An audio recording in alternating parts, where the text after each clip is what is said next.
लोकेश को स्कूल ले जाने के लिए एक नौकर कोठी के अंदर घुसता है। सुबह के 8 बजे का वक्त है और घर में कोई नहीं है। रात पार्टी थी, इसीलिए सब देर से सोए होंगे। ये सोचकर नौकर पहली मंजिल पर चला जाता है और फिर जैसे ही वो पहली मंजिल पहुंचता है, वहां का मंजर देखकर उसके होश उड़ जाते हैं। वो फौरन दौड़कर वॉचमैन अमर सिंह को बुला लाता है। चारों तरफ सिर्फ खून ही खून है। घर में रहने वाले 8 लोगों की हत्या हो चुकी है, लेकिन सिर्फ घर की सबसे बड़ी बेटी सोनिया की ही सांसें चल रही है। सोनिया घर के दरवाजे के आगे बेहोश पड़ी थी। ये देख वॉचमैन अमर सिंह डॉक्टर और पुलिस को फोन करता है। कुछ ही देर में वहां लोगों की भीड़ इकट्ठा हो जाती है और पुलिस आकर सबसे पहले तो सोनिया को अस्पताल ले जाती है। उसे अस्पताल में भर्ती कर पुलिस अपनी तहकीकात शुरू कर देती है, लेकिन इस तहकीकात से जो पता चलता है उससे पुलिस के भी रोंगटे खड़े हो जाते हैं। घर में जब कोई घुसा ही नहीं तो हत्या हुई कैसे? 8 लोगों की हत्या हो गई और किसी की चीख पुकार की आवाज तक ना आई। ये सब कैसे और क्यों हुआ? तो चलिए इस वीडियो के माध्यम से इस घटनाक्रम की पूरी कहानी सुनते हैं। पूर्व एमएलए की कोठी, जगह हरियाणा का हिसार जिला। शहर के बिल्कुल नजदीक एक मकान है। मकान क्या, बिल्कुल आलीशान कोठी समझिए। इतनी भव्य के आसपास के लोग सिर्फ उसे देखने के वास्ते वहां आते थे। घर वालों के ठाठ ऐसे कि सड़क से होकर कोठी की पहली मंजिल तक कार का रैंप जाता था। ये मकान कभी पूर्व एमएलए रेलू राम पुनिया का हुआ करता था, जिन्होंने अपनी करियर की शुरुआत एक ट्रक क्लीनर के हैसियत से किया था। आगे चलकर उन्होंने तेल का धंधा शुरू किया और अपनी मेहनत के बल पर अकूत धन संपत्ति जोड़ी, जिसमें शामिल थी 163 एकड़ जमीन, 25 एकड़ में फैला हुआ एक फार्म हाउस और इसके अलावा दिल्ली और फरीदाबाद में कई दुकानें और कई फ्लैट उनके नाम पर थी। ये सब रेलू राम की मेहनत का फल था। 2001 में उनकी कुल संपत्ति करीब 50 करोड़ की थी। मुंबई या बेंगलुरु में होते तो फिल्म प्रोड्यूस कर सकते थे या फिर कोई कैलेंडर वैलेंडर भी छपवा सकते थे, लेकिन वो थे हरियाणा के ठेठ देसी आदमी। पैसा खूब था, अब चाहिए थी फुल इज्जत, और वो एक ही तरीके से मिल सकती थी और वो थी राजनीति में। तो रेलू राम बन गए नेताजी। 1996 में स्वतंत्र रूप से बरवाला विधानसभा से चुनाव में खड़े हुए और जीत भी गए। हालांकि इसके आगे चुनाव में उनकी हार हुई, लेकिन जैसा कि वो चाहते थे उनके नाम के साथ पूर्व एमएलए का टैग लगना, और वो लग भी गया। नेताजी रेलू राम का परिवार भी काफी लंबा चौड़ा था। उन्होंने कुल 2 शादियां की थी। पहली पत्नी ओमी देवी से उनको एक बेटा हुआ था जिसका नाम था सुनील, और दूसरी पत्नी कृष्णा देवी से 2 बेटियां। बड़ी बेटी का नाम सोनिया और छोटी बेटी का नाम प्रियंका उर्फ मम्मी। आगे चलकर सुनील की शादी शकुंतला नाम की एक लड़की से हुई। फिर उसके भी 3 बच्चे हुए, एक बेटा और 2 बेटियां। बेटे का नाम लोकेश और बेटियों का नाम शिवानी और प्रीति। भरा पूरा परिवार था और खूब धन दौलत, साथ में पूर्व एमएलए का रुतबा भी था। 2001 तक आते आते रेलू राम हिसार के सबसे रईस और रुतबेदार लोगों में शामिल हो चुके थे। घर संसार सब कुछ एकदम सही चल रहा था। बड़ी बेटी सोनिया ताइक्वांडो की प्रैक्टिस कर रही थी और स्पोर्ट्स इवेंट्स में भी भाग लिया करती थी। इसी दौरान उसकी मुलाकात हुई संजीव कुमार नाम के एक लड़के से। संजीव खुद जूडो का एक बहुत अच्छा खिलाड़ी भी था। संजीव और सोनिया दोनों मार्शल आर्ट्स के खिलाड़ी भी थे और उसी खेल के मैदान पर ही दोनों की मुलाकात हुई थी, और ये मुलाकात धीरे धीरे प्यार में बदल गई और फिर सोनिया और संजीव ने शादी करने का फैसला किया। लेकिन यहाँ इस शादी में दिक्कत ये थी कि संजीव एक मध्यम वर्गीय परिवार से आता था और सोनिया ठहरी नगर सेठ की बेटी। इसीलिए रेलू राम ने हर तरह से इस शादी का विरोध किया। बस एक कमी रह गई कि फिल्मी स्टाइल में संजीव को ब्लैक चेक काट कर नहीं दिया रेलू राम ने। हालांकि ऐसा करने की पूरी हैसियत रखते थे रेलू राम, लेकिन जैसे तैसे सोनिया ने अपने पिता रेलू राम को इस शादी के लिए मना लिया और फिर सोनिया और संजीव की शादी कर दी गई। स्पोर्ट्स में भारत का हाल तब और भी बुरा था। संजीव का जूडो बस कुछ ही साल चल पाया, फिर कोई नौकरी वोकरी भी नहीं लगी और फिर सोनिया और संजीव की आर्थिक स्थिति बहुत खराब हो गई। संजीव हर जगह काम की तलाश करने लगा, लेकिन उसे कहीं भी कामयाबी नहीं मिल पाई। ससुर रसूख वाले थे, फिर भी कहीं कोई बात नहीं बन पा रही थी और आखिरकार मजबूरन सोनिया अपने पिता के पास जाती है और रेलूराम से कहती है कि फार्म हाउस की जमीन बेच दे, जिससे संजीव कोई धंधा कर सके। जमीन के मामले में भाई भाई की लड़ाई तो आपने सुनी होगी, लेकिन यहाँ मामला था भाई बहन के बीच। स्त्री अधिकारों के हिसाब से ये अच्छी बात थी, अगर ये लड़ाई सिर्फ बातों तक ही सीमित रहती तो। सोनिया के सौतेले भाई सुनील को जब इस बारे में पता चली कि सोनिया फार्म हाउस की जमीन को बेचने की बात कर रही है, तो सुनील गुस्से में अपनी बुलेरो लेकर सोनिया के घर पहुंच गया और फिर दोनों के बीच जमीन को लेकर बहुत कहासुनी हो गई और कुछ ही देर में बात इतनी बढ़ गई कि सोनिया ने अपने पति का रिवॉल्वर निकाल लिया।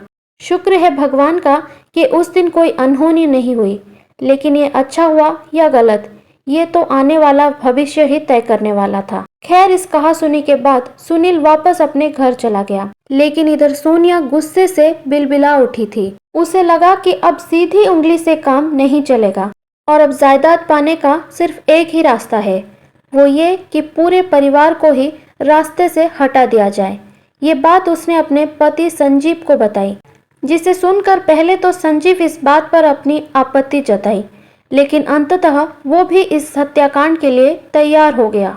8 लोग और 6 गोलियां। इस हत्याकांड को अंजाम देने के लिए 2001 23 अगस्त का दिन चुना गया और उस दिन पम्मी यानी कि सोनिया की छोटी बहन का जन्मदिन भी होता था। सोनिया और संजीव ने सोचा कि इससे अच्छा मौका उन्हें दोबारा नहीं मिलेगा। उन्होंने बिना रेलूराम को बताए एक पार्टी का इंतजाम किया, लेकिन तब पम्मी स्कूल के हॉस्टल में रहा करती थी, इसीलिए सोनिया हॉस्टल गई और उसे फार्म हाउस ले आई। रात को उस फार्म हाउस में खूब आतिशबाजी की गई और खूब गाना बजाना हुआ। देर रात खाने के बाद सोनिया की फरमाइश पर खीर भी बनवाई गई और ये खीर खाने के बाद सब लोग सोने चले गए, लेकिन उन्हें पता नहीं था कि सोनिया ने उस खीर में अफीम मिलाई थी, जिससे कि सभी लगभग बेहोश से हो गए। सोनिया ने संजीव से कहा कि यही मौका है और वो जाकर अपनी रिवॉल्वर ले आई, लेकिन संजीव ने सोनिया से कहा कि घर में कुल 8 लोग हैं और इस बंदूक में सिर्फ 6 गोलियां, तो इससे काम नहीं चलेगा। इसके बाद सोनिया गैराज में चली गई और वहां से एक लोहे का रॉड ले आई और फिर शुरू हुआ सोनिया और संजीव का ये खूनी खेल। सबसे पहले दोनों रेलूराम के कमरे में गए, जो कि गहरी बेहोशी में थे। फिर सोनिया ने संजीव को वो लोहे का रॉड पकड़ाया और अपने पिता के सर पर वार करने को कहा। फिर संजीव ने भी रेलूराम के सिर पर उस रॉड से 2 बार वार किए और रेलूराम की उसी बेहोशी में ही मौत हो गई। अब पिता के बाद अगली बारी माँ की थी। कृष्णा देवी का कमरा बगल में ही था। फिर दोनों उनके कमरे में गए और सोनिया ने एक तकिया लाकर कृष्णा देवी के मुंह पर रख दिया। रेलूराम की ही तरह कृष्णा देवी के सर पर भी रॉड से वार किया गया, लेकिन वो रॉड फिसलकर बगल में सो रही शिवानी को लग गई। 2 साल की बच्ची शिवानी रॉड के लगने से उठकर रोने लग गई, लेकिन उसकी आवाज से कोई आ ना जाए, इसी डर से संजीव ने उसके सर पर भी रॉड से दे मारी। अपनी माँ कृष्णा देवी और 2 साल की भतीजी शिवानी को मारने के बाद दोनों सोनिया के सौतेले भाई सुनील के कमरे में गए, लेकिन सुनील कद काठी में अच्छा खासा तगड़ा था, इसीलिए पहले दोनों ने उसके हाथ पैर को बांध दिए। उसके बाद उसके सिर पे भी ठीक वैसे ही रॉड से वार किया और सुनील की वहीं पर मौत हो जाती है। इसके बाद सुनील की पत्नी शकुंतला और छोटी बहन पम्मी, जिसका उस दिन जन्मदिन भी था, उन दोनों को भी इसी तरह बेरहमी से मार दिया गया। हैवानियत की हद देखिए कि उन्होंने 4 साल की उम्र के लोकेश और सिर्फ 45 दिन की बच्ची प्रीति को भी नहीं छोड़ा, जबकि खुद सोनिया और संजीव का 1.5 साल का एक बेटा भी था, लेकिन फिर भी उन दोनों को उन बच्चों पे भी रहम नहीं आई। कत्ल के बाद आतिशबाजी हैवानियत का ये नंगा नाच पूरे 2 घंटे चला और फिर 2 घंटे बीतने के बाद उन दोनों को पुलिस की याद आई। सोनिया ने संजीव से कहा कि उसी रॉड से वो उसके सिर पे भी वार करे, ताकि पुलिस को सोनिया पर शक न हो। इसके बाद सोनिया ने संजीव को एक कार में बिठाया और उसे किसी और जगह पर छोड़ आई। वापस लौटकर सोनिया ने कुछ और पटाखे जलाकर आतिशबाजी की ताकि लोगों को लगे कि वहां अभी भी पार्टी चल रही है। कुछ मीडिया रिपोर्टर्स के मुताबिक उसके बाद सोनिया ने खुद भी जहर खा लिया था। हालांकि वॉचमैन अमर सिंह के हिसाब से ये सब पुलिस को गुमराह करने का एक तरीका था।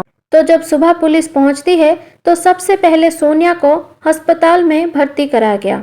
इसके बाद पुलिस ने अपनी तहकीकात शुरू कर दी और शुरुआत से ही शक की सुई सोनिया की तरफ ही थी। लेकिन पुलिस को जो भी सबूत मिले वो सब सर्कमस्टेंशियल एविडेंस थे। अस्पताल से डिस्चार्ज होने पर पुलिस ने सोनिया से पूछताछ की। पहले पहले तो सोनिया पुलिस के सवालों को टालती रही, लेकिन जब पुलिस थोड़ी सख्ती से अपना पुलिसिया अंदाज दिखाती है तो सोनिया पूरी कहानी बयां कर देती है और फिर 26 अगस्त को पुलिस ने सोनिया को गिरफ्तार कर लिया। हिसार सेशन कोर्ट में 3 साल तक इस मामले की सुनवाई चलती रही, जिसके बाद 31 मई 2004 को सोनिया और संजीव को फांसी की सजा सुनाई गई। फिर ये मामला हाई कोर्ट पहुंच गया और 12 अप्रैल 2005 को पंजाब हरियाणा हाई कोर्ट ने फांसी की सजा को उम्र कैद में बदल दिया, जिसके बाद हरियाणा पुलिस ने सुप्रीम कोर्ट में इस केस को दर्ज किया और फरवरी 2007 में सुप्रीम कोर्ट ने सेशन कोर्ट के फैसले को मानते हुए फांसी की सजा को बरकरार रखा। फिर संजीव और सोनिया ने इसके खिलाफ रिव्यू पिटीशन डाला, लेकिन वो भी रिजेक्ट कर दी गई। अब ये मामला फिर से सेशन कोर्ट पहुंच गया, जहां फांसी की तारीख 26 नवंबर 2007 को तय की गई, लेकिन फिर भी फांसी हो न सकी क्योंकि संजीव और सोनिया के पास एक आखिरी रास्ता अब भी बचा था। तो दोनों ने अब राष्ट्रपति क्षमा याचना की अपील की और यह अपील अगले कई सालों तक राष्ट्रपति भवन में पड़ी रही। राष्ट्रपति बनने के बाद साल 2013 में प्रणब मुखर्जी ने सोनिया और संजीव की क्षमा याचिका को खारिज कर दिया। पिछले सालों में आपने 2008 अमरोहा मर्डर केस के बारे में सुना होगा, जिसमें शबनम नाम की महिला को फांसी की सजा सुनाई गई थी। वो केस भी बहुत बड़ी थी और बहुत हो हल्ला मचा था कि शबनम भारत की फांसी पाने वाली पहली महिला हो सकती है। लेकिन 2007 में अगर पूनिया मर्डर केस में फांसी हो जाती तो इस आज़ाद भारत में फांसी पाने वाली पहली महिला सोनिया ही होती। राष्ट्रपति द्वारा अपील खारिज कर दिए जाने के बाद सोनिया और संजीव के पास अब कोई रास्ता नहीं बचा था, लेकिन इस मामले में एक और मोड़ आना अभी बाकी था। 21 जनवरी 2014 को सुप्रीम कोर्ट ने एक ऐतिहासिक फैसला दिया, जिसके अनुसार जिन मामलों में फांसी की सजा में देरी हुई है उन्हें आजीवन कारावास में बदल दिया जाए। इसके लिए कोर्ट ने कुल मिलाकर 15 ऐसे मामलों को चुना।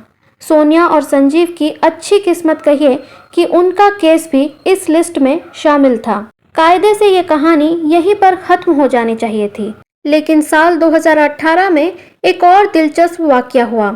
2018 में संजीव ने फर्जी दस्तावेजों के सहारे पेरोल हासिल कर ली और उसे 15 दिन की पेरोल मिली थी, लेकिन वो इन 15 दिनों में कहीं फरार हो गया। और दूसरी तरफ पता चला कि सोनिया ने जेल में फांसी लगाकर आत्महत्या करने की कोशिश की है, लेकिन ऐन मौके पर बाकी कैदियों और जेल कर्मचारियों ने उसे बचा लिया। इसके बाद अगले 6 महीनों तक सोनिया को एक स्पेशल सेल में रखा गया। जो कैदी आत्महत्या के प्रयास करते हैं उन्हें सुसाइड वॉच लिस्ट में रखा जाता है। इस दौरान उन पर खास नजर रखी जाती है ताकि वो दोबारा आत्महत्या का प्रयास ना कर पाए। विडंबना देखिए, जो कानून उसे कुछ सालों पहले तक फांसी पर चढ़ा रहा था, वही कानून अब उसे फांसी से बचाने पर तुला था। इसे सभ्यता का ब्लैक ह्यूमर कह लीजिए कि आप मर तो सकते हैं लेकिन अपनी मर्जी से नहीं, ये केवल कानून ही तय कर सकता है। बहरहाल इस केस में रिसेंट अपडेट ये है कि फरवरी 2021 में संजीव को मेरठ में गिरफ्तार कर लिया गया। पता चला कि फरार होने के बाद वो गुजरात के एक आश्रम में साधु बनकर रह रहा था। जिस माया के लिए 8 कत्ल किए, अब उसी माया से पार पाने के लिए अंत में जोग धरना पड़ा। एक कहावत है, एक पैसे के लिए जोग लिया, 10 पैसे जोगिनिया में लग गए। यानी आदमी एक पैसे बचाने के लिए सन्यास बनता है और सन्यासी बनने के लिए इसे इसका 10 गुना खर्चा करना पड़ता है। तो पूनिया मर्डर केस की कहानी यहीं पर खत्म होती है। उम्मीद है आपको वीडियो पसंद आई होगी और अगर पसंद आई हो तो इसे लाइक और शेयर कीजिए और इसी तरह की और सच्ची घटनाओं की कहानी सुनने के लिए चैनल को सब्सक्राइब जरूर कीजिए। धन्यवाद।